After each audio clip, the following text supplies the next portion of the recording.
Guinness record के साथ असम के बिहू रक्स ने आलमी सतह पर बनाई नई पहचान। वजीर आजम मोदी ने बिहू रक्स को बताया एक भारत श्रेष्ठ भारत की अलामत।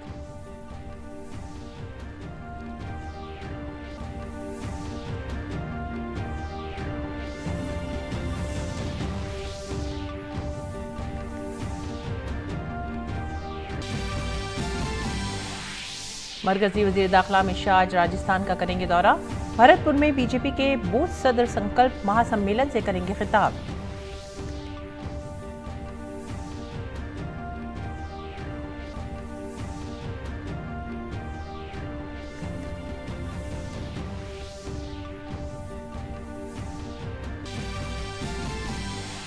महाराष्ट्र के रायगढ़ में कपौली इलाके में एक बस खाई में गिरी, 7 लोगों की मौत और 25 से ज्यादा जख्मी। राहत और बचाव मुहिम जारी।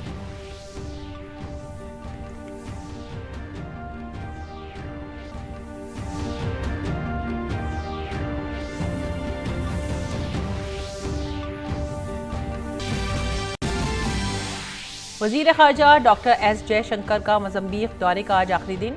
एस जयशंकर ने मोजम्बिक के सदर से की मुलाकात। 5वीं भारत मोजम्बिक मुश्तरका कमीशन के इजलास की मुश्तरका सदारत के साथ मोजम्बिक में भारत के ताउन से तामीर बोजी पुल का वर्चुअली किया गया इफ्तिताह।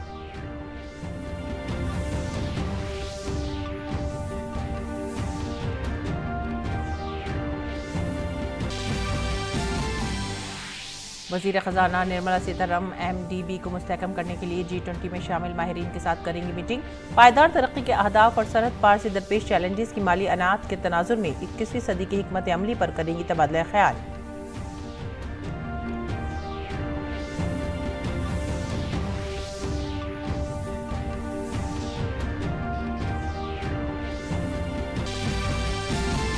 खेलों में आईपीएल में आज पहले मुकाबले में रॉयल चैलेंजर्स बेंगलुरु और दिल्ली कैपिटल्स होंगे आमने सामने। वहीं दूसरे मैच में लखनऊ सुपर जायंट्स और पंजाब किंग्स के दरमियान होगा मुकाबला।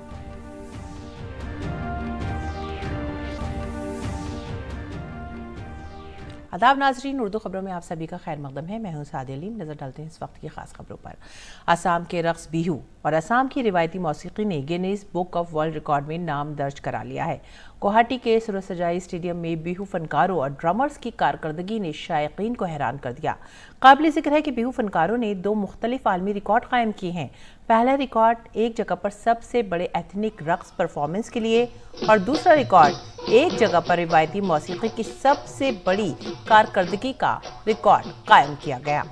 असम के 31 अजला से ताल्लुक रखने वाले 11,000 फनकारों ने अपनी रियासत के विरसे को शानदार अंदाज में पेश किया। एक ही मकाम पर दुनिया के सबसे बड़े बिहू रक्स परफॉर्मेंस के जुमरे में Guinness book of world record के तौर पर इसे दर्ज किया गया। वजीर आजम मोदी ने इस तकरीब को असम की एक शानदार मिसाल करार दिया है। वजीर आजम ने एम्स गुवाहाटी और 3 दीगर मेडिकल कॉलेजों को कौम के नाम वक्फ किया और साथ ही असम में कई तरक्याती मंसूबों का इफ्तिताह और संगे बुनियाद रखा।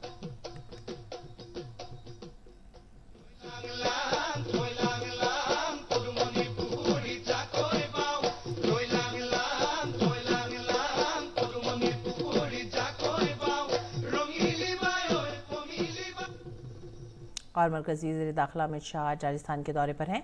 आज भरतपुर में बीजेपी के बूथ सदर संकल्प महासम्मेलन का इनेकाद किया जा रहा है। अमित शाह इस महासम्मेलन से खिताब करेंगे।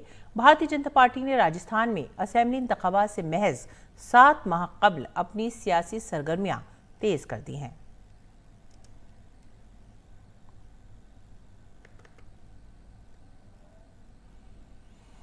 और अगली खबर महाराष्ट्र से। महाराष्ट्र के रायगढ़ जिले में आज आला सुबह एक दर्दनाक हादसा पेश आया है। कपौली इलाके में एक मुसाफिर बरदार बस खाई में गिर गई। इस हादसे में 7 लोगों की मौत हो गई है। 25 जख्मी अफराद को अस्पताल में दाखिल कराया गया है। राहत और बचाव का काम जारी है। पुलिस चाय वक़ू पर पहुंच गई है।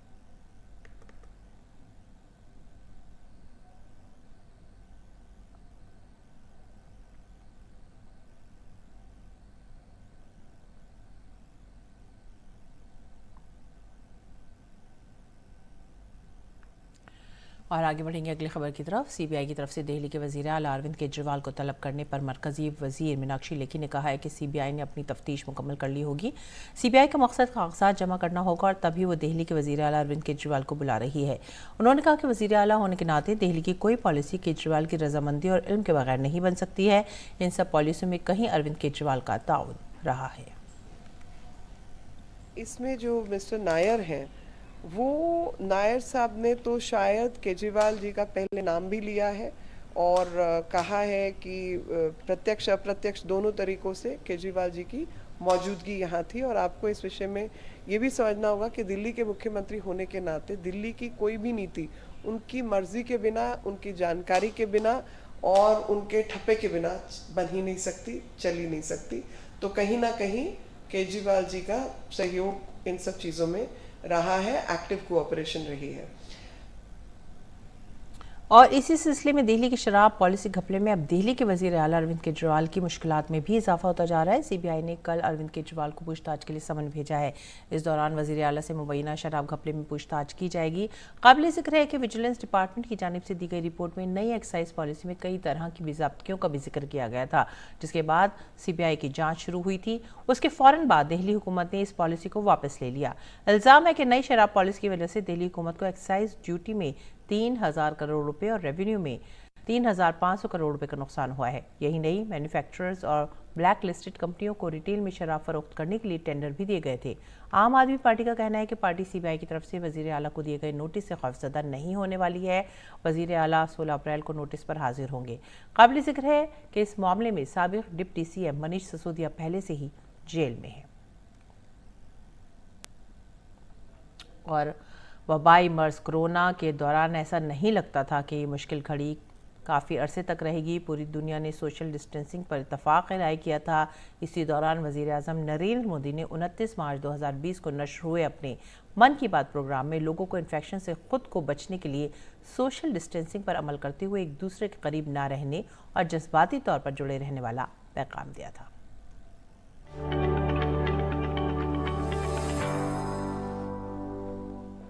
कोरोना वायरस से लड़ने का सबसे कारगर तरीका सोशल डिस्टेंसिंग है, लेकिन हमें ये समझना होगा कि सोशल डिस्टेंसिंग का मतलब सोशल इंटरेक्शन को खत्म करना नहीं है।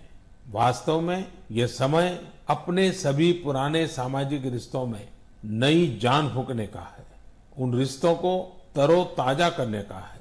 एक प्रकार से यह समय हमें यह भी बताता है कि सोशल डिस्टेंसिंग बढ़ाओ और इमोशनल डिस्टेंस घटाओ।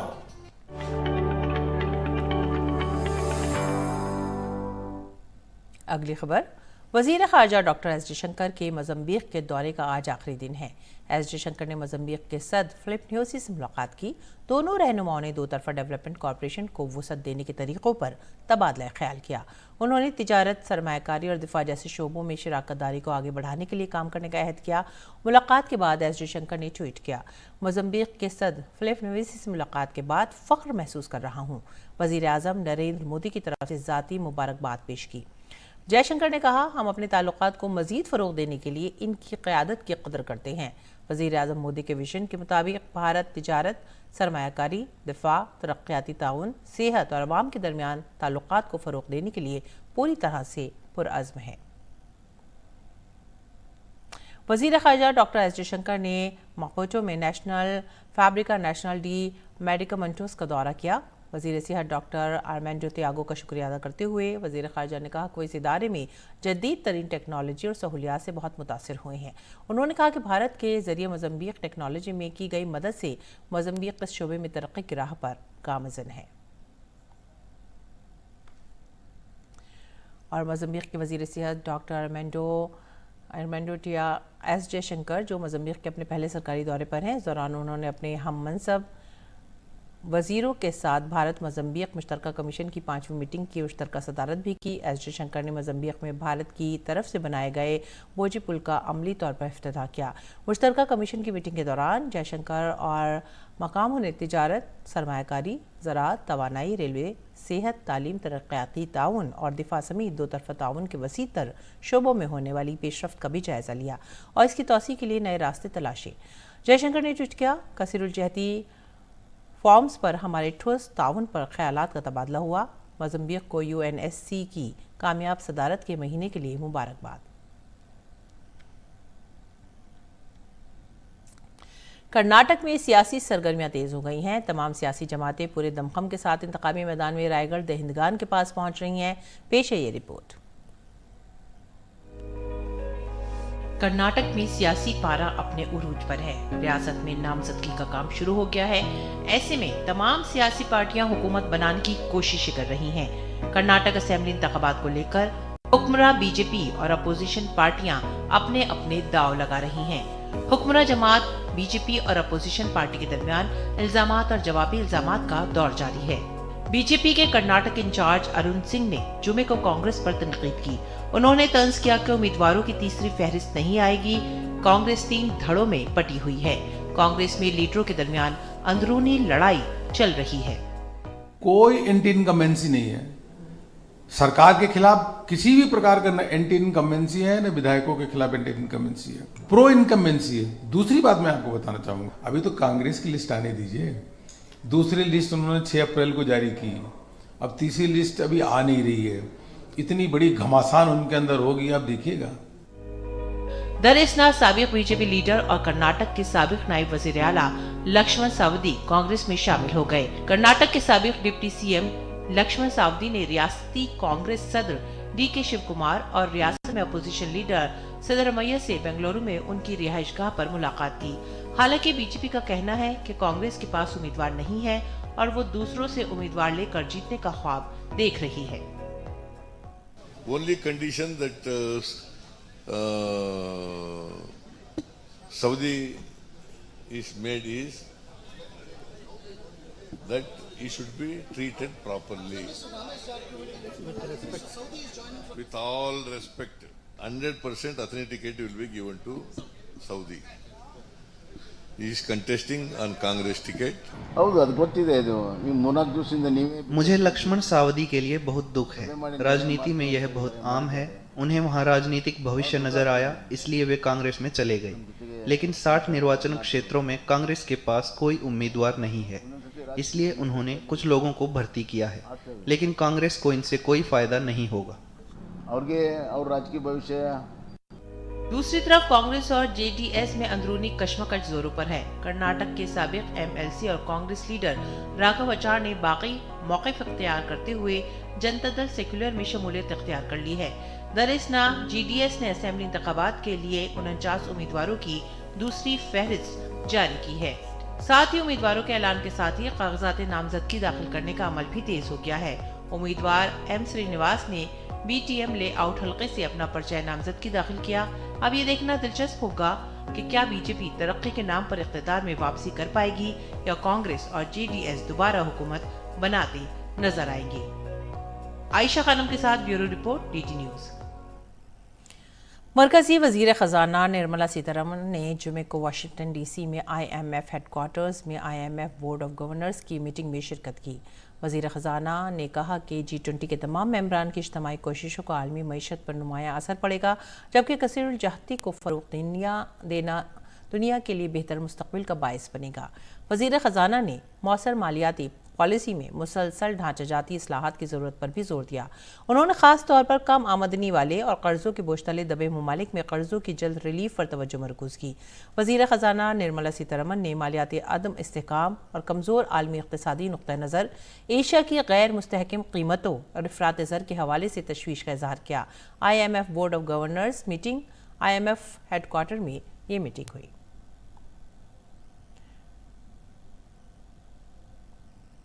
मरकजी वजीर ख़जाना ने IMF हेडक्वार्टर्स में IMF बोर्ड ऑफ गवर्नर्स की मीटिंग में शिरकत की। G20 के तमाम अराकीन की इज्तिमाई कोशिशों का आलमी मईशत पर नुमाया असर पड़ेगा। वजीर ख़जाना कसीरुल जहद को फ़रोग़ देना सब के लिए बेहतर मुस्तक़बिल का बाइस बनेगा। वजीर ख़जाना ने कहा कि मौसर मालियाती पॉलिसी में मुसलसल इस्लाहात की ज़रूरत है।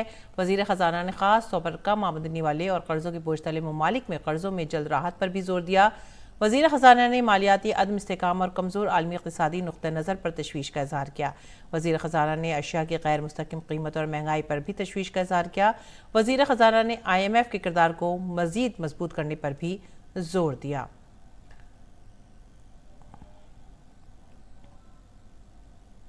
और मरकजी वज़ीर ख़जाना निर्मला सीतारमन ने वाशिंगटन DC में IMF के ज़ेर-ए-इत्माम डिजिटल पब्लिक इंफ्रास्ट्रक्चर के ज़्यादा से ज़्यादा फ़वाइद के मौजू पर एक आला सतही सेमिनार में भी शिरकत की।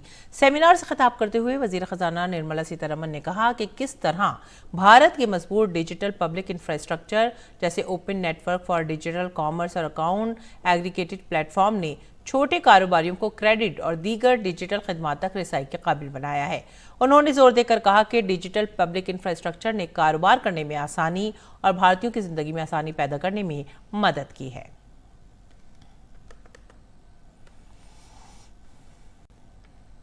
और अब बात करेंगे ड्रोन की। बड़े शहरों का ट्रैफिक जैम हो या नाकाबिल रसाई पहाड़ी इलाके, अद्वियात और ज़रूरी साजो सामान अब पलक झपकते ही ड्रोन के जरिए पहुंचाया जा रहा है। और ये कारनामा IIT दिल्ली के एक स्टार्टअप ने अंजाम दिया है। TSAW नामी इस कंपनी के पास मुख्तलिफ सलाहियतों के डिलीवरी ड्रोन हैं जो 25 से 120 किलोमीटर के फासले पर 50 किलोग्राम तक का साजो सामान पहुंचा सकते हैं। हमारे नुमाइंदे विशाल बैरिस्टो ने स्टार्टअप के शरीक बानी किशन तिवारी से खास बातचीत की। ट्रैफिक की समस्या से जूझते हुए महानगरों के लिए एक खुशखबरी है, ड्रोन डिलीवरी। अभी ये कहाँ तक पहुँचा है, इस पर बातचीत करने के लिए मेरे साथ है T100 से किशन। ये बताइए कि अभी आप कहाँ फ्लाई कर रहे हैं, कितना मैक्सिमम पेलोड आप ले जा सकते हैं और कितना डिस्टेंस कवर कर रहे हैं? जी, तो अभी हम 2 लोकेशन से फ्लाई कर रहे हैं। एक तेलंगाना में एक निज़ामाबाद लोकेशन है, वहाँ पे हम करीब 21 शहरों को कनेक्ट करते हैं वाया ड्रोन।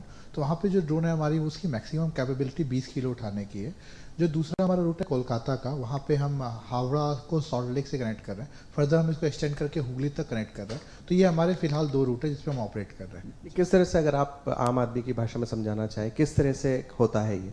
जी, आप इसको ऐसा समझो कि जैसे रोड्स है, रेलवेज है, वैसे एक पूरा एक नया मोड ऑफ ट्रांसपोर्टेशन रिक्रिएट हो रहा है जो ड्रोन के टर्म्स में आ रहा है। और इससे फर्दर कनेक्टिविटी जो ये Tier 3 Tier 4 सिटीज़ है, उनकी मेन सिटी सेंटर से कनेक्टिविटी बढ़ जाएगी। तो इससे जैसे hub to hub delivery enable होगी। हवा में सुरक्षा के लिए किस तरह से होगा, क्योंकि आपका ही भी ड्रोन भी फ्लाई कर रहा है, और एयर सेफ्टी के लिए उसका किस तरह से ध्यान रखा जाता है? जी, तो जैसे ट्रैफिक का हमारा ट्रैफिक का नियम है, वैसे ड्रोन के लिए एक UTM करके एक सेक्शन होता है जो UAV traffic management, unmanned traffic management के साथ आता है। तो उसके अंदर ये जैसे ड्रोन है, तो ड्रोन के 20 मीटर का एक वर्चुअल बबल आप एज्यूम करो, तो वो सॉफ्टवेयर में रहता है। और जैसे ही कोई भी नियर बाई ड्रोन या नियर बाई एयर व्हीकल होता है, तो ड्रोन उसको डिटेक्ट करता है और फिर एक नया पाथ को रिक्रिएट करता है। तो हम डीकॉन्फ्लिक्शन एल्गोरिथम्स और भी काफ़ी चीज़ें ड्रोन में इनबिल्ट है। और ड्रोन खुद ही आप समझ लो एक स्मार्ट बीइंग है जो उस सारी चीज़ों को खुद ही ट्रैक करके और डेविएट कर सकता है इन चीज़ों को। एक आखिरी सवाल, कितने फ्लाइट्स आप लेकर जाना चाहेंगे और कितने सिटीज़ आप कवर करना चाहेंगे? जी, देखिए अगले कुछ टाइम में हमारा अराउंड 40 से 50 ड्रोन का टारगेट है। एक ड्रोन से दिन की लगभग 4 से 5 डिलीवरीज होती हैं।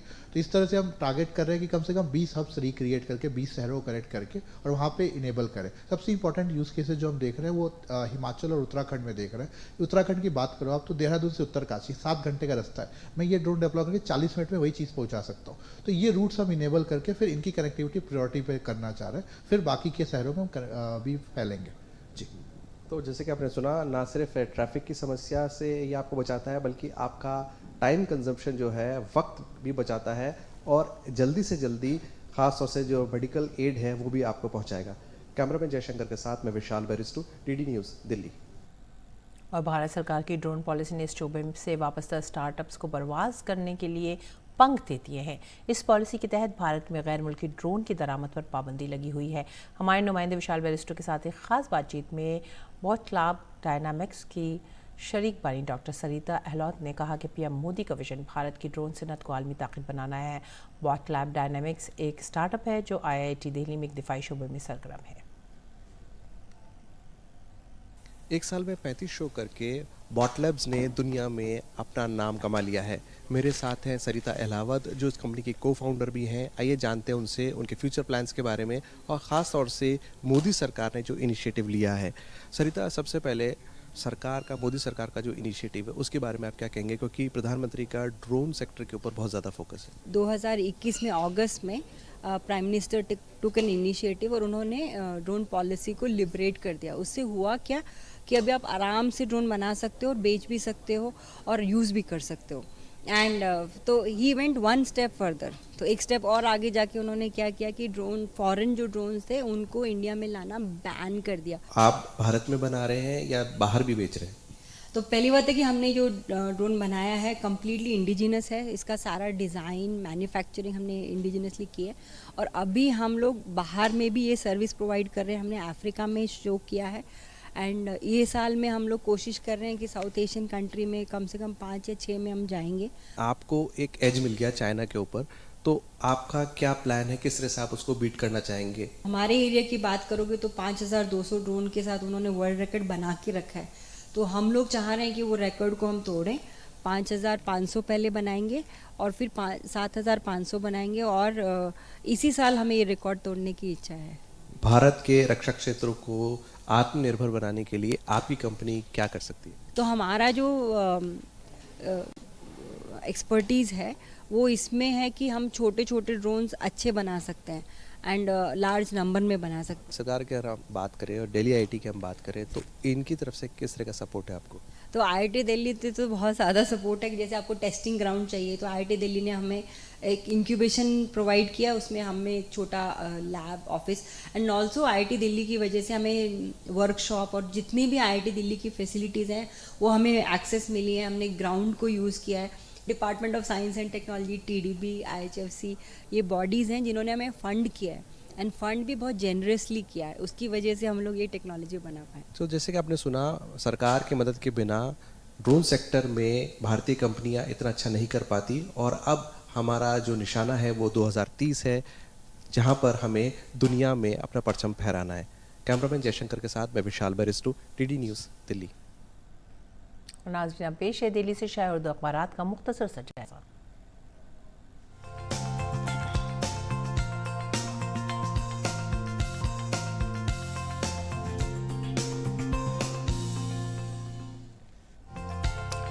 उर्दू अखबारात के जायजे में जो सबसे पहली सुर्खी हमने ली है वो है रोजनामा राष्ट्रीय सहारा से और ये है बिहार और बंगाल समेत कई रियासतों में लू का अलर्ट जारी, महकमा मौसमियात की वार्निंग।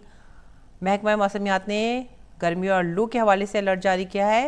महकमा मौसमियात का कहना है कि गंगा के साहिली इलाकों, मगरबी बंगाल, उड़ीसा, आंध्र प्रदेश और बिहार के कुछ हिस्सों में अगले 3 से 4 दिनों तक शदीद गर्मी और लू का कहर जारी रह सकता है और इस माह के शुरू में महकमा मौसमियात ने शुमाल, मगरबी और जजीरा नुमा खत्तों के अलावा अप्रैल से जून तक मुल्क के बेशतर हिस्सों में मामूल से ज़्यादा दर्जा हरारत की भी वार्निंग दी है। इस बीच बिहार में पारा 40 डिग्री के पार हो गया है। स्कूलों के औकात में कमी की गई है। आगे बढ़ेंगे अगली सुर्खी की तरफ और ये है असम से वज़ीर आज़म के हाथों शुमाल मशरक़ खित्ते के पहले एम्स का गुवाहाटी में इफ्तिताह किया गया। इस बीच आसाम को 3 नए मेडिकल कॉलेजों की सौगात दी गई है। 500 बिस्तरों पर मुश्तमिल सुपर स्पेशलिटी अस्पताल का भी संग बुनियाद रखा गया है। डिजिटल टेक्नोलॉजी की शमूलियत पर जोर दिया गया है। तीसरी सुर्खी भी ले रहे हैं राष्ट्रीय सहारा से और ये राहुल गांधी से मुतालिक है। राहुल गांधी ने खाली किया सरकारी बंगला, मां के साथ रहेंगे, सामान मुंतकिल। कांग्रेस लीडर राहुल गांधी ने रुकने पार्लियामेंट के तौर पर मिलने वाली 12 तुगलक लेन में वाक़ सरकारी रिहाइशगाह को खाली कर दिया है। वायनाड लोकसभा सीट से रुकने पार्लियामेंट की रुकनियत जाने के बाद उन्हें बंगला खाली करने का नोटिस मिला था।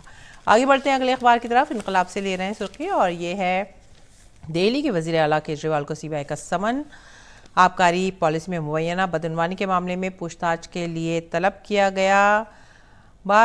सीबीआई दफ्तर जाएंगे। संजय सिंह ने कहा केजरीवाल को गिरफ्तार करने की ये साजिश है, लेकिन इसके बाद की जो खबर हम ले रहे हैं वो है इनकलाब से ही और ये है मौलाना रबिल हसन नदवी को सुपर्द खाक किया गया और इस मौके पर रंजो गम का आलम। तो ये थे उर्दू अखबारात और उनकी चंद सुर्खियाँ। अब आगे बढ़ेंगे बैनुल अक़वामी खबरों की तरफ। चीन और ब्राज़ील ने तरक्की याफ्ता ममालिक से मुतालबा किया है कि वो मौसमियाती तब्दीली के असरात से निमटने के लिए गरीब ममालिक को सालाना 100 बिलियन अमरीकी डॉलर देने के अपने वादे को पूरा करें। दरअसल ब्राज़ील के सदर चीन के दौरे पर हैं। बीजिंग में सदर शी जिनपिंग और ब्राज़ील के सदर के दरमियान मुलाकात के बाद जारी होने वाले मुश्तरका बयान में दोनों ने रहनुमाओं की तशवीश का अपना इजहार किया कि तरक्की याफ्ता ममालिक की जानिब से सालाना 100 बिलियन डॉलर की फंडिंग काफ़ी नहीं है। काबिल ज़िक्र है कि चीन ब्राज़ील मौसमियाती तब्दीली पर एक खुसूसी ज़ैली कमेटी भी कायम करेंगे। रुख करते हैं खेल मैदान का। आईपीएल में आज दो मैच खेले जाएंगे। दिन के पहले मैच में रॉयल चैलेंजर्स बेंगलुरु का मुकाबला दिल्ली कैपिटल से है। आरसीबी और डीसी के दरमियान इस मैच में सख्त मुकाबला देखा जा सकता है। एक तरफ आरसीबी अपनी दूसरी जीत की तलाश में है तो दूसरी तरफ दिल्ली की टीम भी अपनी पहली जीत हासिल करना चाहेगी। अगर दिल्ली को आरसीबी के गढ़ में जीतना है तो टीम को काफ़ी चैलेंजों का सामना है।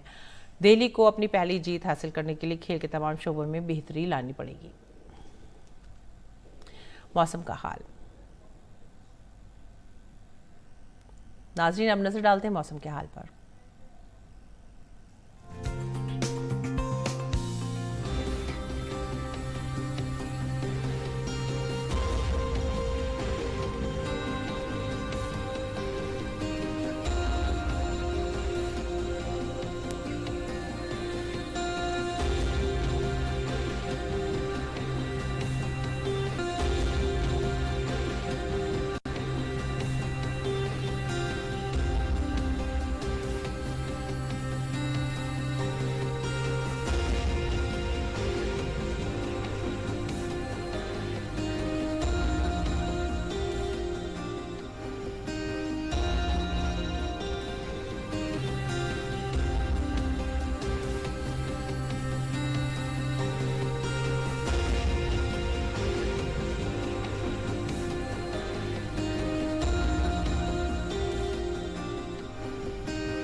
और इसी के साथ ही वक्त हो गया आप सभी से विदा लेने का। आप हमारी पूरी टीम को दीजिए इजाज़त। आदाब।